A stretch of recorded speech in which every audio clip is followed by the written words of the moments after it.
Juga untuk kita bercerita lebih lanjut tentang perkembangan terkini bagi wabak COVID-19, pagi ini kita amat berhati hati untuk terus saja bersama dengan Menteri Kesihatan Malaysia untuk membawakan perkembangan terkini, dan lebih penting adalah fokus ataupun info-info semasa anda boleh dapatkan di capan Twitter Kementerian Kesihatan Malaysia. Kerana di situ akan dibawakan dari semasa ke semasa tentang bilangan ataupun kes-kes yang dilaporkan saban hari. Kita akan bersama dengan Yang Berhormat Menteri Kesihatan sekejap lagi, tetapi sebelum itu kita nak berbicara tentang satu lagi perkara yang sering kali kita mungkin ambil remeh, tetapi perkara ini semakin lama kalau dibiarkan akan menjadi tekanan kepada masyarakat. Dan kalau kita lihat sebenarnya 2 minggu berada di rumah rupanya memberi tekanan. Wow. Kalau saya di rumah selama 2 minggu itu banyak benda boleh dilakukan. Tapi selalunya orang yang bekerja yang tertekan, tapi duduk di rumah duduk di rumah juga tertekan. Jadi untuk berbicara lanjut mengenainya, cara untuk kita menangani masalah tekanan kerana terpaksa berhadapan dengan situasi ini, kita bersama dengan tetamu kita hari ini nak berbicara tentang bertenang, berfikir dan bertindak terhadap tekanan. Kita ada Puan Sarada Devi, merupakan pegawai psikologi BKK, Lembaga Penduduk dan Pembangunan Keluarga Negara LPPKN. Dan hari ini saya rasa Puan hadir di sini, kita nak bicara tentang tekanan. Kita tanya dululah tentang apa yang dikatakan sebagai tekanan. Sebab sekarang ni kalau hari-hari biasa tekanannya mungkin berbeza. Tekanan kita berhadapan dengan kesesakan lalu lintas, nak pergi ke tempat kerja. Tapi sekarang ni tekanan duduk di rumah pun ada. Jadi tekanan itu sebenarnya dia boleh saja berlaku di mana-mana saja kepada sesiapa saja. Terima kasih dan selamat pagi ucapkan kepada kedua, dan juga selamat hari RTM yang 74 dia. Terima kasih. Berbincang dengan isu tekanan ini, lagi-lagi dalam masa COVID-19 ini, ramai daripada kita ni mengalami tekanan sebab kita berada di rumah. Tekanan ini wujudnya kerana kita tidak tahu bagaimana kita nak menguruskan diri bersama ahli keluarga. Sebab sebelum ni rutin harian kita selalunya bekerja, keluar dan sebagainya. Jadi kalau lihat dalam aspek tekanan ni, dalam keadaan krisis, tekanan adalah sangat normal. Jadi jangan kita anggap tekanan ini adalah satu tekanan yang begitu memudaratkan kita. Sekiranya kita tidak mengurus, barulah kita akan lihat pada aspek-aspek yang lain. Jadi tekanan seperti mana dikatakan boleh dibahagikan oleh 2 faktor. Satu faktor dalaman. Dalaman itu di mana ketakutan dalam diri kita. Apakah jangkitan akan berlaku kerana COVID-19 dan sebagainya. Apakah jangkitan ini akan berlaku pada keluarga saya, akan dijangkit dan sebagainya ketika keluar dan sebagainya. Kedua, faktor luaran pula, tidak ada kebebasan untuk keluar. Dan mungkin punca pendapatan juga perlu dirisaukan kerana mereka dapat tiada kebebasan untuk bekerja dan mendapatkan punca pendapatan. So jadi tekanan bermula di situ. Baik, kalau kita bercerita tentang tekanan itu, Puan mengatakan pelbagai faktor yang boleh menyumbang kepada tekanan, dan di bawah LPPKN juga sebenarnya amat komited dalam memastikan agar masyarakat boleh dibantu. Kementerian Pembangunan Wanita, Keluarga dan Masyarakat juga komited dalam memastikan agar setiap permasalahan di akar umbi juga perlu dibantu dan boleh dibantu. Jadi dalam hal ini bagaimana kita menilai ataupun mengetahui serba sedikit peranan LPPKN dan Kementerian Pembangunan Wanita, Keluarga dan Masyarakat dalam memastikan keharmonian dan juga kehidupan yang berkualiti kepada masyarakat? Saya katakan daripada aspek kementerian, kita mempunyai talian kasih di mana setiap masyarakat Malaysia boleh menghubungi dengan menggunakan talian kasih itu 15999, dan pelbagai isu boleh dibincangkan, akan disalurkan kepada kaunselor-kaunselor yang tertentu mengikut pada keadaan yang diminta. Dan seterusnya di LPPKN juga kita ada perintah kawalan pergerakan. Kerana perintah pergerakan, kita mempunyai aplikasi interaktif remaja My Cafe 18, juga menyediakan khidmat sokongan kaunseling secara talian. Jadi bolehlah melayari laman website LPPKN untuk mengetahui secara lanjut apakah perkhidmatan yang kita tawarkan. Tapi di situ juga kita juga banyak memberikan informasi bagaimana kita menguruskan diri dalam keadaan PKP ini, pelbagai tips-tips di dalam laman kita dan juga di laman kementerian kita juga. Baik, kita masih lagi bersama dengan Puan Sarada Devi dari LPPKN. Kita tadi cerita tentang tekanan. Kalau kita dengar tadi suara Yang Berhormat Menteri, suaranya tenang. Tetapi ketenangan itu mungkin nampak di luaran saja. Rakyat kita pun begitu, yang berada di rumah nampak tenang. Mungkin suami tengok isteri tenang. Tapi apabila asyik minta masakkan makanan pun boleh menjadi tekanan juga. Itu banyak perkara, contohlah. Jadi banyak perkara yang sebenarnya boleh dilakukan di rumah, tetapi dalam kita nak memastikan supaya hari ke hari itu berjalan dengan tenang seperti mana luaran, sama juga di dalam hati kita ni. Jadi bagaimana nak memastikan supaya apa saja yang berlaku kita boleh tetap kekal tenang dan berfikir secara waras? Memang benar ya. Perlu kita adakan beberapa kaedah ataupun teknik untuk kita bertenang dan berfikir dan juga bertindak terhadap tekanan. Kalau lihat pada situasi sekarang, berada di rumah bukan kita berada dengan keadaan yang tenang sahaja, tapi kita memerlukan masa dan ruang. Kalau kita lihat pada aspek untuk diri kita, kesihatan kita sahaja bersama dengan keluarga, perlu kita lakukan aktiviti ataupun latihan pernafasan.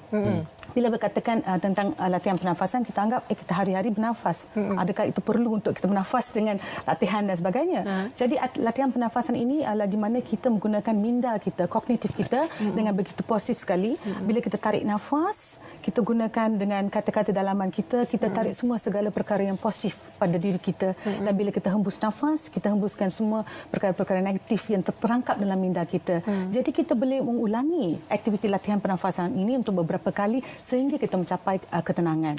Di samping itu juga kita boleh melihat pada keadaan di mana dalam keluarga kita perlu mengadakan ruang dan peluang untuk setiap ahli keluarga. Jangan kita asyik berfikir kerana kita bersama kita perlu mengadakan hubungan bersama dan selalu berbincang dan selalu kita mengadakan komunikasi yang efektif. Maka kita perlu adakan ruang untuk diri kita untuk berfikir. Bila kita berfikir, kita akan rasa tenang. Bila kita rasa tenang, kita boleh mendapatkan sesuatu jalan penyelesaian. Mungkin pada ketika ini ramai daripada kita mempunyai persoalan-persoalan yang belum dijawab. Jadi ketenangan itu boleh capai dalam keadaan kita mencari ruang. Dan seterusnya kita juga melakukan aktiviti bersama keluarga. Aktiviti di mana kita boleh meluahkan perasaan dengan ahli keluarga. Mungkin ada kita tentukan satu-satu masa yang sesuai. So perancangan aktiviti seharian tu mungkin kata hari ini waktu makan malam kita bincang bersama. Luahan perasaan bersama ahli keluarga.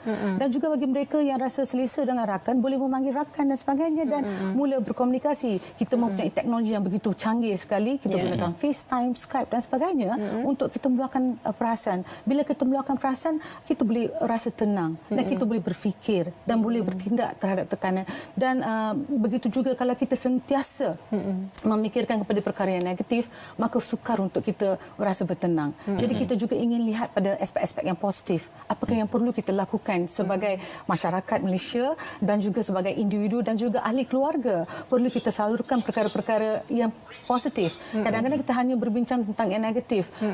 COVID-19 ini telah membawa pelbagai masalah. Tapi kita juga lihat pada perkembangan di mana ramai yang telah pulih seperti mana dimaklumkan oleh Encik Ismail tadi. Jadi inilah satu perkara-perkara yang penting dan dapatkan maklumat yang sahih. Jangan kita sentiasa dengan WhatsApp dan kadang-kadang WhatsApp juga membawa maklumat yang mungkin tidak sahih dan ini akan memberikan tekanan yang begitu tinggi dalam diri kita. So pastikan segala maklumat dan segala perkongsian kita lakukan adalah sahih dan untuk kita semata-mata rasa bertenang dan boleh berfikir secara positif dan bertindak terhadap tekanan dengan begitu baik sekali. Okey. Apabila Puan memberitahu tentang bertindak terhadap tekanan itu, maknanya kita juga membuat keputusan. Selalu kita diperingatkan apabila membuat keputusan dahulukan minda berbanding emosi. Maknanya apa-apa pun kita pastikan corak pemikiran kita itu rasional dan juga betul. Sekiranya kita menerima berita-berita ataupun perkabaran yang kurang baik ataupun berita-berita yang tidak dipastikan sahih lagi, kita panik dan emosi kita akan bermain dengan kita kata kepanikan dan juga kegusaran itu. Jadi bagaimana kita memastikan minda yang rasional dan matang itu boleh mendahului emosi yang tidak stabil pada ketika itu? Okay, ini satu soalan yang begitu baik sekali. Kita perlu lihat pemikiran kita ni sentiasa mempunyai pelbagai isu dan kita perlu pandai, bijak di mana kita perlu filter. Kadang-kadang kita ni kerana sikap kita ataupun personaliti kita, kita anggap sesuatu perkara itu kalau A begitulah A, kalau B begitulah B. Jadi kita kena lihat pada pelbagai sudut. Di mana kita dah tahu daripada media dan saluran dah katakan RTM sekali dengan maklumat yang sahih. Jadi ambil maklumat yang sahih dan lihat dan menilai. So maklumat ini akan memberikan bimbingan pada kita dan rasa kita akan rasa lebih tenang, kita akan rasa lebih menjurus kepada apa yang perlu kita lakukan dalam aktiviti seharian. Jadi pemikiran positif ini dari mana?